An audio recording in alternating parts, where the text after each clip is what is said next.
Hey, it's your buddy Peace and Harmony with you here today. We're focusing in a little bit more in depth on emotional manipulators, the narcissists, the psychopaths of the world, the individuals who are extremely selfish. Their relationships are generally dominated by how important they are or how they project how important they are onto others.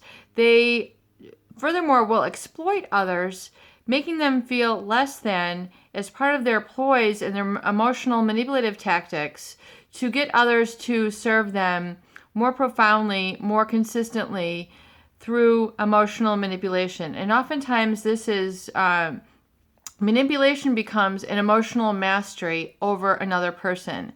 And another individual then feels that they have to live for, figure out, and fix themselves in order to better please this individual.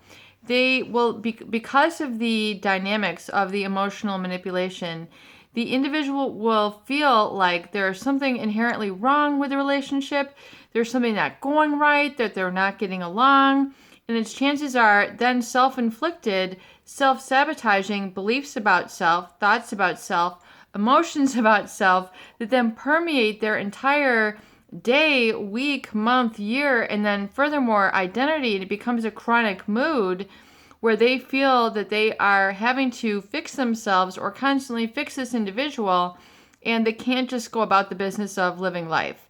They have to feel that it's very complicated. Things are stuck in their head. They're constantly having to analyze. The relationship doesn't have the give and take. It doesn't have the flow. It's feeling as if they're always about to do something wrong. They're always about to set off this individual. There's a feeling, what they call in the psychological community, of walking on eggshells, feeling like this person could go off like at any time if you do something, if you say something, you don't put the dish away just right, if the way that things aren't lined up in the silverware drawer, if you have not put the butter knife in the right place, you're basically going to hear about it as if you had just perhaps lit the house on fire.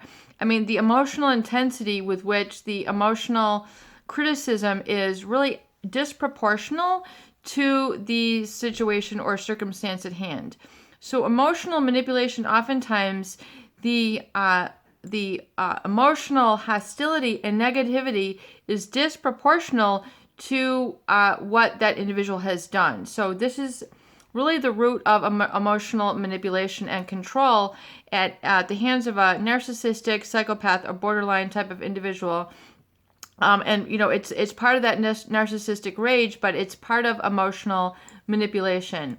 And so when I say disproportional, it means that there's almost a emotional projection with which that person is meant to feel so severe, so uncomfortable, like as if they are so imperfect, so flawed, so shame-based, that that their whole entire being, there is something wrong with them.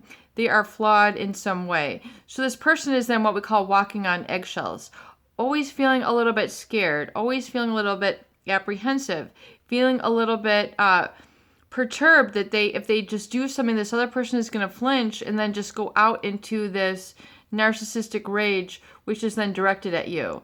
And so it's almost as if you're having to live against a moving target, where the feather's going to drop and you just have to find a way to make sure you're there to wherever they're at. You have to constantly redirect your attention, your focus on them, and keep them from hitting the ground or hitting the floor psychologically, in order to keep them satisfied and pacify their emotional manipulation and control.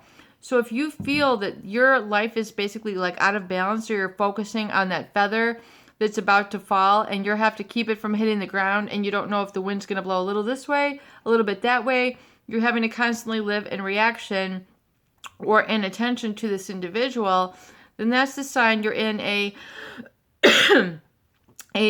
emotionally manipulative relationship and with this individual. Excuse me. There's something going on with my throat, and I apologize for that. I'm not sure if it's an allergy or hay fever or just what it is, but bear with me. And so I want to encourage you to become aware of this and to not tolerate this, not tolerate your life being manipulated and controlled by this individual. Because at the end of the day, at the end of the life, at the end of the month, at the end of the year, you are responsible and accountable for yourself. And if you're living in denial of this, if you're living, separate from this understanding, then you need to open your mind and open your awareness and realize that you can no longer hide behind the narcissist.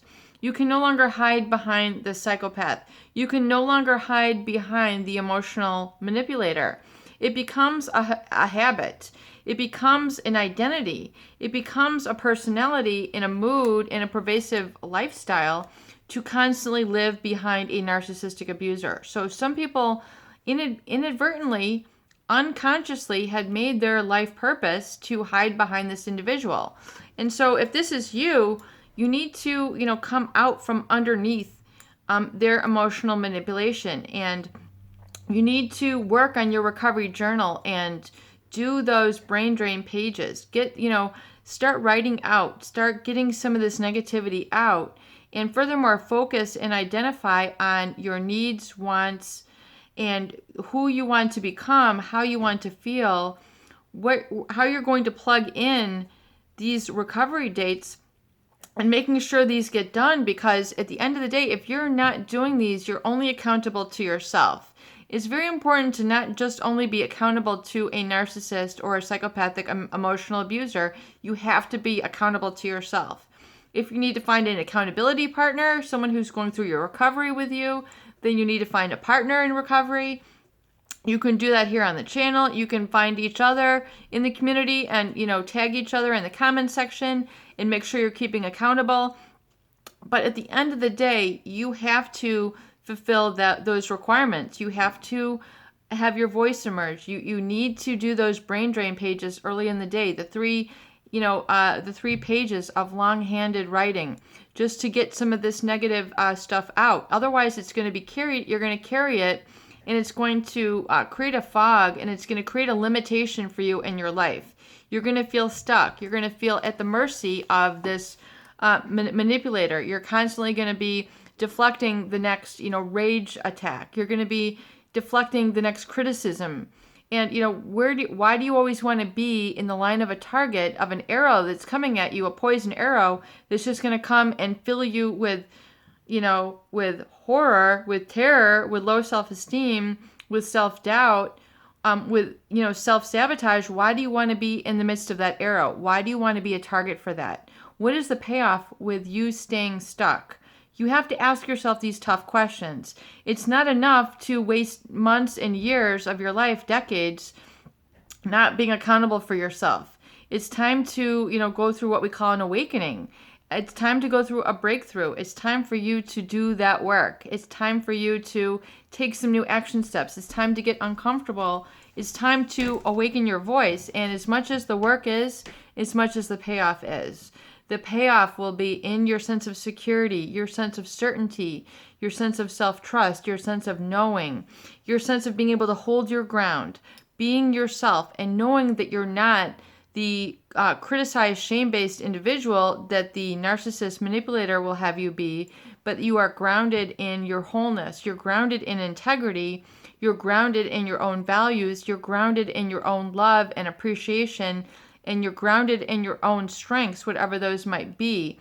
And it's pulling those out on a day-to-day basis, consistently, not once a week, not for an hour a week, not for, I'm going to try to be myself and live in and feeling positive and being positive and acting positive and making this part of my identity. I'm not going to just do this for like half an hour every other day. It needs to be continual. It needs to be consistent. It needs to be ongoing.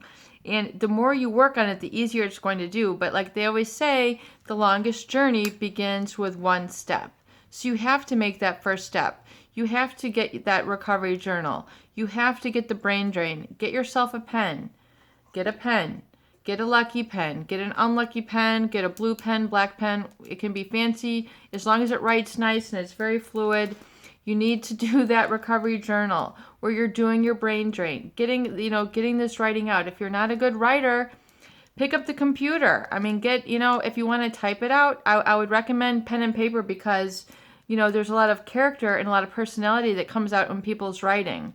So, you want to be able to write this out and, use your cursive or make your little drawings or make a little smiley face or a little star for yourself. Something that is your personality and gets you to glimmer and shine your true self. Not under the shadow darkened image that the narcissist abuser will have you live in. Because remember, with a narcissist, you're always walking in their shadow. You're never walking in the light. Peace and harmony with you here today. I hope these videos help. Please share and please subscribe for more great tools, videos, discussion, and support.